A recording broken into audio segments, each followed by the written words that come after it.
Muling ipinagdiwan ang ika-67 kaarawan ng kasarinlan ng Israel at ang nagpapatuloy na ugnayan nito sa Pilipinas. Narito ang report ni Feamor Teusen. Sa ika-67 kaarawan ng Israel, kitang-kita ang bilis ng pag-unlad nito sa larangan ng siyensya at teknolohiya, kaya naman kabilang na ito sa mga pinakamaunlad na ekonomiya sa mundo.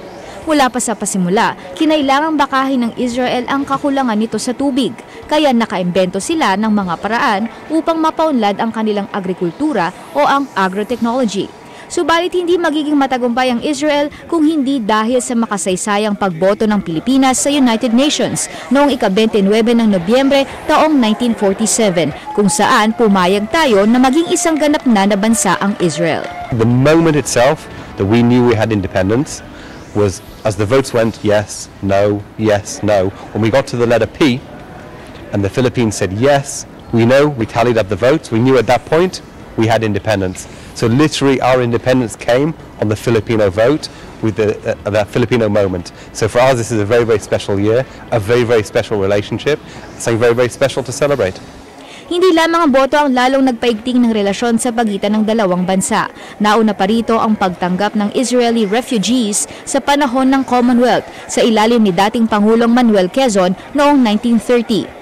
Sa ngayon, tanging ang bansang Israel ang nagbibigay ng magkaparehong karapatan sa mga mamamayan nito at sa mga Pilipinong nagtatrabaho ngayon sa kanilang bansa.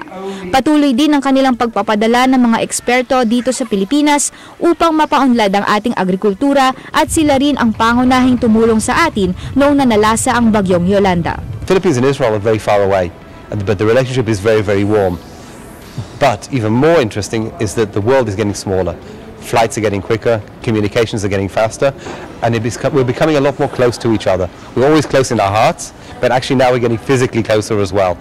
And it makes a big difference. There's a lot more areas to cooperate. If it's, like you said, we talked about aid and development, cooperation, agriculture. We can also talk about in the economic field, where there's a lot of different joint ventures which are starting to take place in the last few years, where Israelis and Filipinos are working together to bring about a joint, better future.